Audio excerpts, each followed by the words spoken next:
banditry and economic terrorism, which cannot be a solution to the high cost of living. And that's why we're asking Mr. Odinga and Mr. Kenyatta, how will destroying property and destroying the economy help to bring down the cost of living?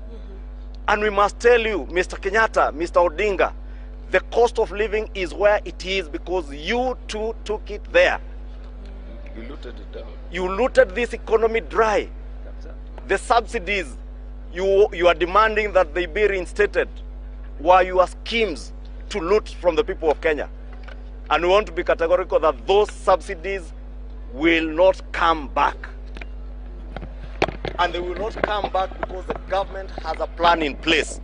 And that is why we have said, only this morning, I have bought a packet of Jogo maize flour from Naivas here in town at 191 shillings.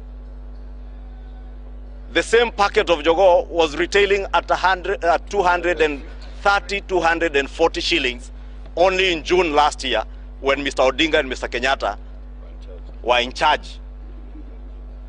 And not just in charge of government, but in charge of the looting spree that they superintended at that time.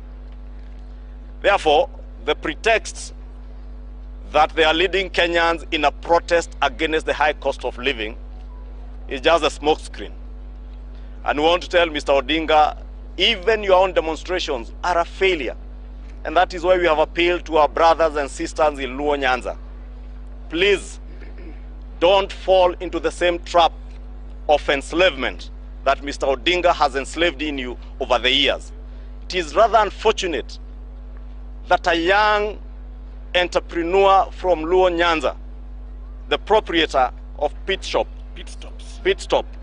in Kisumu, had to lose his business yesterday, courtesy of the anarchy orchestrated by Mr. Odinga. It is a pity, and that is why we have asked the Registrar of Political Parties that she must, and the Office of the Registrar of Political Parties must hold ODM as a political party to account for the massive destruction of property at the UDA offices in Kisumu. And our Secretary General is here. He will confirm the level of damages that were incurred by our party.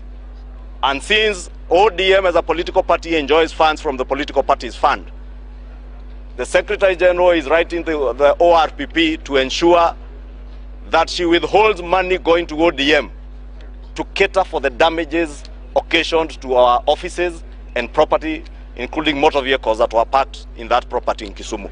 As we appeal to the great people of Kisumu to desist from being incited by a man whose insatiable thirst for political power and insatiable appetite for bloodshed is unmatched in the history of our